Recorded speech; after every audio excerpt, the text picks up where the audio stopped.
नमस्कार, news makers में आपका स्वागत। मैं हूं प्रकाश हिंदुस्तानी।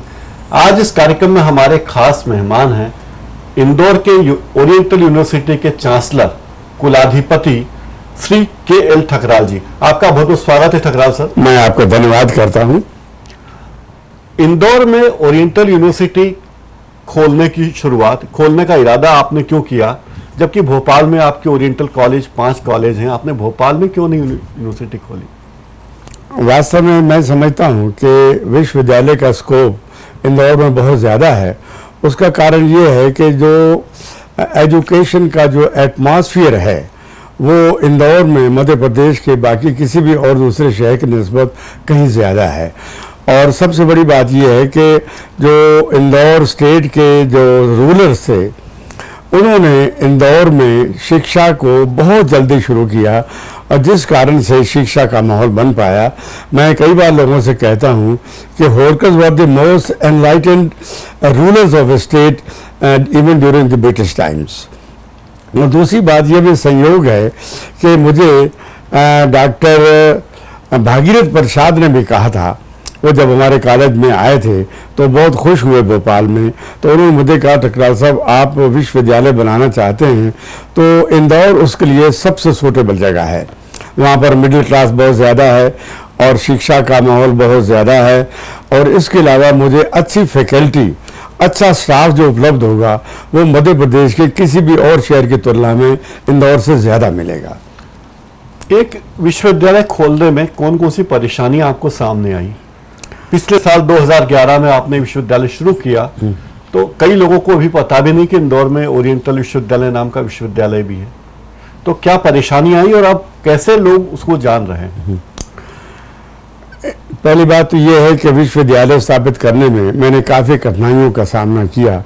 सबसे पहली बात तो ये थी कि जिस वक्त भी ये अखबारों में न्यूज़ आ रही थी कि गवर्नमेंट जो है एक ऐसा अधिनियम पास कर रही है जिससे वो प्राइवेट विश्वविद्यालय को कायम करेंगी, तो मैंने उसी समय से ही विश्वविद्यालय की जितने भी नियम थे उनका पालन करना, उनकी व्यवस्था करना शुरू कर दिया था। जैसा कि सबसे पहला जो आवश्यकता है वो ये है कि आपके पास कम से कम 50 एकड़ ज़मीन होनी चाहिए और that should be one single tract of land. तो मैंने यहाँ बहुत कोशिश की, बड़ी मुश्किल से मुझे 77 एकड़ ज़मीन मिल पाई और मैंने उस वक्त से इसको ले लिया। फिर इसके अलावा भवन निर्माण का प्रॉब्लम था, फिर इसके अलावा 5 करोड़ रुपया वहाँ पर जो है कॉर्पस फंड भी देना था, उसमें तो मुझे कोई ख़ास डिफ़िकल्टी नहीं थी।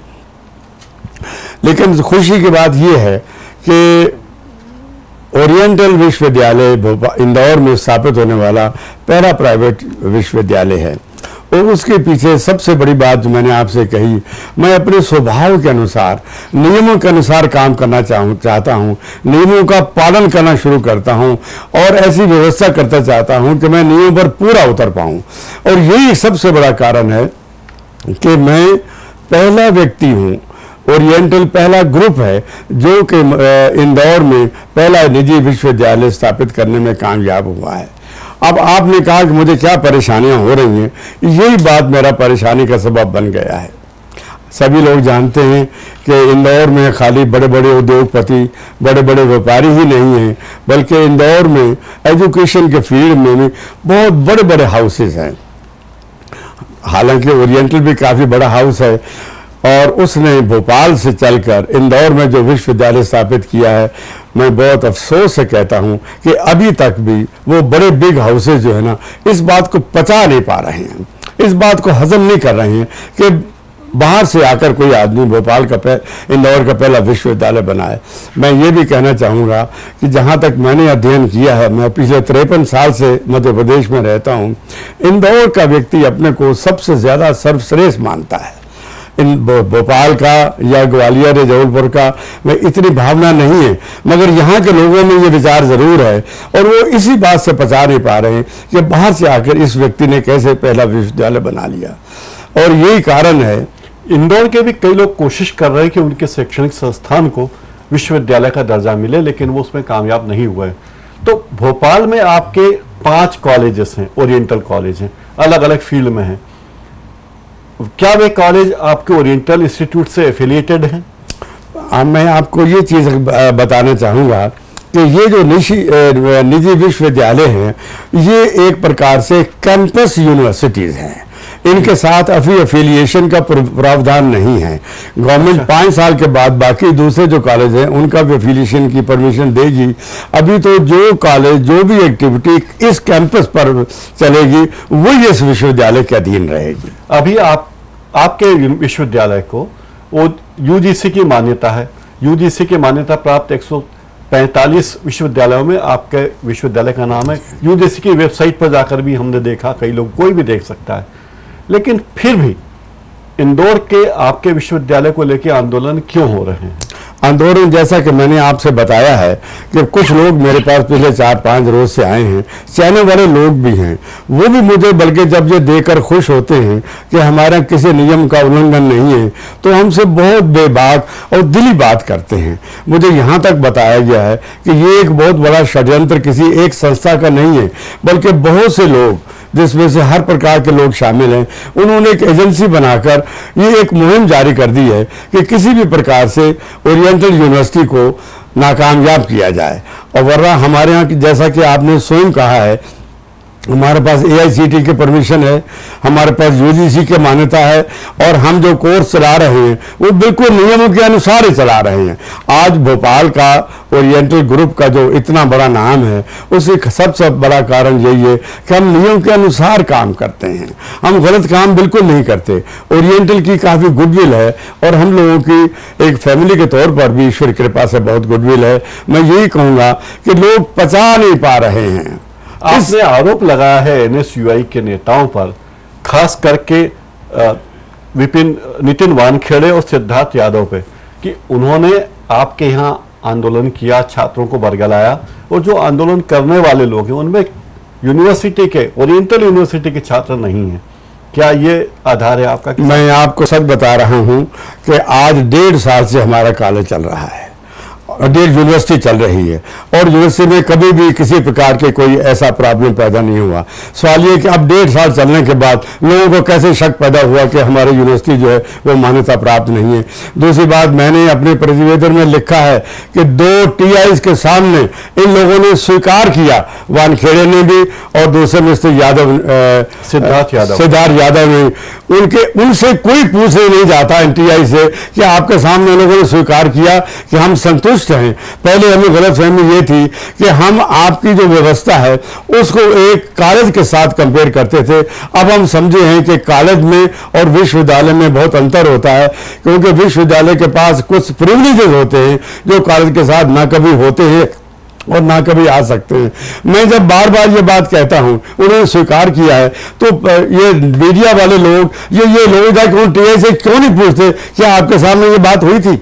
जब उन्होंने स्वीकार किया है कि हमें अब कोई सी प्रकार का कोई शक नहीं रहा, फिर ये बात आंदोलन खत्म क्यों नहीं किया जाता?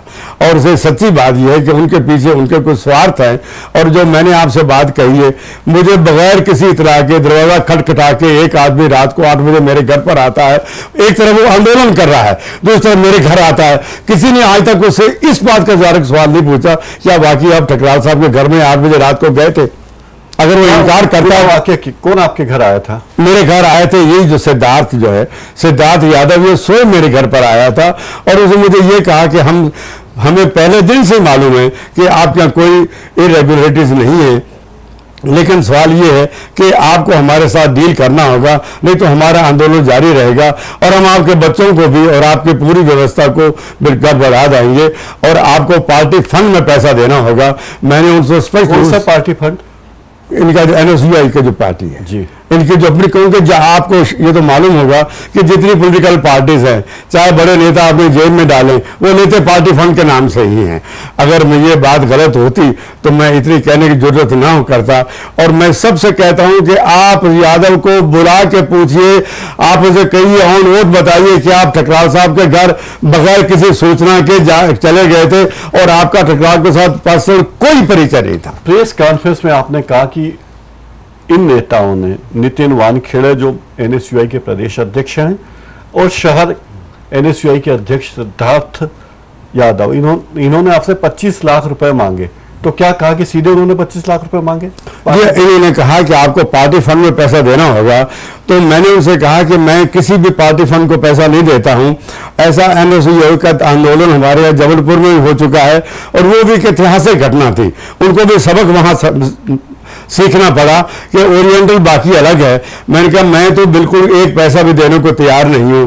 उनका कहना यह था कि हम बहुत पैसा नहीं, विश्वविद्यालय के लिए जो हम आपसे रकम चाहते हैं 25 लाख रुपया कोई बड़ी रकम नहीं है। मैंने कभी उनसे रकम नहीं पूछी, उन्होंने स्वयं भी कहा कि ये 25 लाख विश्वविद्यालय के लिए जो इस वक्त चल रहा है वो कोई अधिक नहीं है। लेकिन मैंने स्पष्ट रूप से उनका इनकार किया कि ओरिएंटल कभी इन बातों में नहीं आता। ओरिएंटल के पास सभी प्रमाण पत्र हैं और सबसे बड़ी बात क्या है, आप स्वयं देखिए इस बात के लिए कि ओरिएंटल यूनिवर्सिटी में जो एडमिशन हुआ है वो डायरेक्टरेट ऑफ टेक्निकल एजुकेशन के MP ऑनलाइन के माध्यम से हुआ है। अब ये बच्चों को जानकारी है, उसके बावजूद ये भ्रम कैसे फैलाया जा रहा है? मतलब अफवाह फैलाकर अवैध वसूल। आप इस अवैध वसूली की कोशिश के खिलाफ आपने पुलिस को रिपोर्ट की है क्या? किसको? पुलिस को, कि अवैध वसूली की कोशिश कर रहे हैं लोग। देखिए सवाल है, अवैध वसूली की कोशिश में एक बड़े राष्ट्रीय चैनल के मालिक से पूछताछ हो सकती है, अगर 2 बड़े संपादकों से पूछताछ हो सकती है इस तरह विज्ञापन के नाम पे वसूली करने से, तो पार्टी के नाम पर फंड लेने वालों के खिलाफ। देखिए मैं आपसे ये बता रहा हूं कि अभी तक जो हमें संरक्षण मिल रहा था ना, वो पुलिस के माध्यम से मिला है और पुलिस के कारण से ये लोग ज्यादा तोड़ फोड़ नहीं कर पाए, हमारा ज्यादा नुकसान नहीं कर पाए। और मैं आपसे ये भी कहना चाहता हूं, ये कहते हैं कि बच्चे सारे हमारे साथ हैं, अगर हमारे यूनिवर्सिटी के बच्चे इनके साथ होते करोड़ों लोगों का तोड़ फोड़ हो चुका होता। इसलिए नहीं हुआ है कि खाली पुलिस नहीं बल्कि विद्यार्थी इनके साथ नहीं है। आज 50 विद्यार्थी वहां गए हैं, आज 60 विद्यार्थी वहां गए हैं। किसी के पास क्या प्रमाण है इस बात का है कि वो जो विद्यार्थी हैं वो ओरिएंटल यूनिवर्सिटी है या बाजार से कोई किराए पर लेके आदमी लेके चले जाते हैं? मैं यही कहना चाहता हूं कि इस वक्त ये अभी बातचीत जैसे ये इतवार की बात है, अब मंडे को इनके साथ हमारी बातचीत होने वाली थी कि हम आपके साथ पूरे पत्र देखेंगे। मंडे को इनके साथ बात हुई।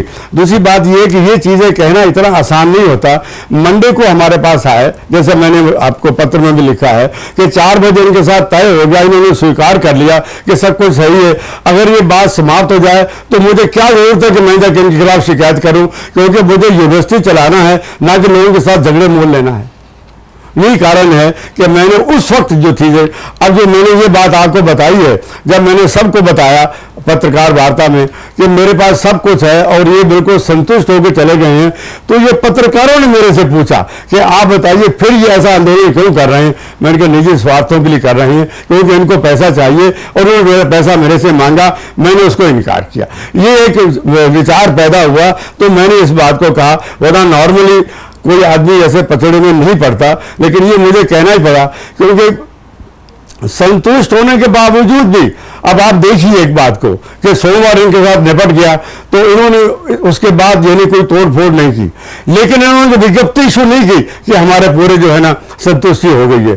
फिर दूसरी बात आप और देखिए कि इन्होंने मतलब ये पेपर को न्यूज दी है कि अब हम जो है ना वो कोर्ट में जाएंगे। अब सवाल ये, जब कोर्ट का रास्ता इनके लिए खुला है और कोर्ट का ही रास्ता इनको अपनाना चाहिए था, इन्होंने शुरू से उस रास्ते को क्यों नहीं अपनाया?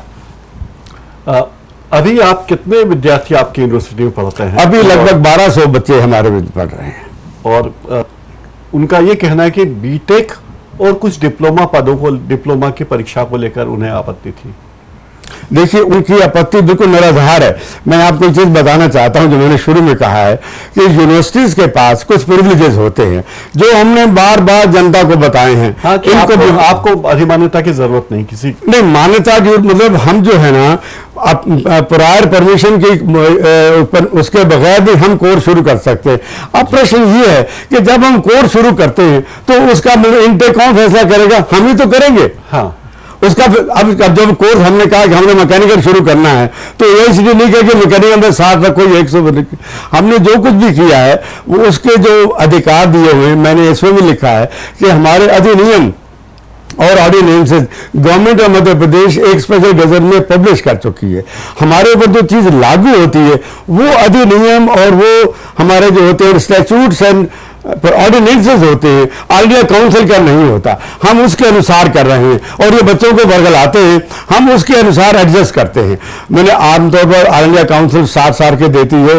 आपको ताज्जुब होगा कि साउथ में ऐसी यूनिवर्सिटीज हैं जो एक कोर्स में 6 से लोगों की एडमिशन होती है, लेकिन लोगों को जो जैसे आपने महसूस किया होगा, क्योंकि ये जो प्राइवेट यूनिवर्सिटी का कंसेप्ट नया आया है, इसलिए ज्यादातर पढ़े लिखे लोगों को भी नहीं मालूम कि इसका पीछे क्या नियम है, क्या प्रिविलेजेस हैं प्राइवेट यूनिवर्सिटीज के, वो क्या कर सकते हैं। नीति नियामक संस्था ही है विश्वविद्यालय। विश्वविद्यालय खुद अपने नियम बनाता है और उसे पालन करता है। नहीं, नियम बनाता है, वो गवर्नमेंट अप्रूव करती है। वो गवर्नमेंट जब अप्रूव करती है तो गवर्नमेंट अप्रूव के बाद फिर वो गजट में जो है ना, वो आपका गवर्नमेंट प्रेस से वो उसको पब्लिश होते हैं, जिसकी कापी हमारे पास उपलब्ध है और वेबसाइट पर भी है। कोई व्यक्ति भी उन नियमों को देख सकता है। उन नियमों में लिखा हुआ है कि जो इनटेक का फैसला होगा वो हमारी विश्वविद्यालय स्वयं करेगी। ओके, आगे क्या योजना है आपकी विश्वविद्यालय को? मैं आपको ये बताना चाहता हूं, अगर आपको विश्वास हो कि ना हो, मैं आपको ये बताना चाहता हूँ मेरा जिंदगी का मकसद क्या है। मैं इत्तेफाक की बात है कि बचपन से जब मैं स्कूल में पढ़ता था, गांधी जी से प्रभावित हुआ, लेकिन उससे ज्यादा अब्राहम लिंकन से प्रभावित हुआ। अब्राहम लिंकन ने एक बात में मेरी जिंदगी का नया रास्ता खोल दिया। उसने लिखा है, I like a person who is proud of his country, I like him so live the country becomes proud of him. मैं बचपन से यह प्रयास कर रहा हूं कि मैं जीवन में कोई ऐसा कर जाऊंगा कि आने वाली पीढ़ियां मेरे ऊपर, मेरे परिवार के ऊपर, मेरे कार्य ऊपर गर्व करें। ये मेरा जिंदगी का मकसद है और मैं प्रभु से हमेशा यही प्रार्थना करता हूं, हे प्रभु अच्छे काम मुझसे करा, ऐतिहासिक काम मुझसे करा। मैं उम्मीद है कि मैं इंदौर में नालंदा या जो तक्षशिला स्थापित करके जाऊंगा, पूरा प्रयत्न कर रहा हूं। आपकी उम्र अभी 84 साल है, 83 की उम्र में आपने विश्वविद्यालय खोला, जबकि लोग आम आदमी तो 60 साल की उम्र में तो रिटायर होने की सोचता मैं सब काम खत्म करके आराम से पेंशन खाऊं। आपको क्या सूझा कि 83 साल की उम्र में आपने विश्वविद्यालय खड़ा किया? मैं अपनी उम्र जो है वो साल गिनती करके नहीं करता। मैं हमेशा लोगों से कहता हूं, I am a young man, I will remain a young man till the last moment of my life. मैं कभी बूढ़ा नहीं होता हूं। जिनके आदर्श होते हैं, जिनकी जिंदगी में मिशन होते हैं, वो कभी बूढ़े होते ही नहीं हैं, वो कभी साल गिनते ही नहीं हैं। मैंने कभी नहीं महसूस किया। आपने पूछा तो मैंने कहा कि मैं 84 साल में चल रहा हूं, और मेरे साथ आपको ये कहा था कि इस वर्ल्ड में जो कल्चर है वो ये नहीं पूछा जाता कि आपके मतलब बैंक में क्या हिसाब किताब है, बैंक बैलेंस क्या है। अभी मेरा बैंक बैलेंस उम्र का 25 साल बकाया है। मैं सेंचुरी और 1 दशक और 2 छक्के लगा के जाऊंगा और हिंदुस्तान का बेहतरीन विश्वविद्यालय दे के जाऊंगा। और मेरा ये मकसद है जिंदगी का कि दुनिया की 200 यूनिवर्सिटी में ओरिएंटल विश्वविद्यालय इंदौर शामिल करा के जाऊंगा। ठकराल साहब, आप हमारे स्टूडियो में आए, आपने हमसे अपने विचार शेयर किए, एक नए विश्वविद्यालय को शुरू करने में होने वाली परेशानियों के बारे में आपने हमसे बातचीत शेयर की। आपको हमारी बहुत बहुत शुभकामनाएं हैं। आप अपने मिशन में कामयाब हों, इंदौर में पहला निजी क्षेत्र का विश्वविद्यालय आगे जाए, तरक्की करे, लोगों को और शिक्षा का ज्ञान बांटे। हमारी बहुत बहुत शुभकामनाएं। हमारे स्टूडियो आए, आपका बहुत बहुत धन्यवाद। मैं आपका आभारी हूँ। मेरे पास शब्द नहीं आवाज करने के लिए। आपने बहुत अच्छा काम किया। सबसे बड़ी बात यह है कि आपने एक प्रयास किया कि लोगों में जो गलतफहमी है उसको दूर किया जाए। मैं उम्मीद करता हूँ कि गलतफहमी दूर होगी और मेरे शहर वासियों, नगर वासियों, इन भ्रांतियों में मत आओ। मैं एक जेन्युइन आदमी हूँ। ओरिएंटल विश्वविद्यालय की जेन्युइन विश्वविद्यालय है और मैं आपका धन्यवाद करता हूँ, पुनः बार बार धन्यवाद करता हूँ। न्यूज मेकर्स में फिलहाल इतना ही। नमस्कार।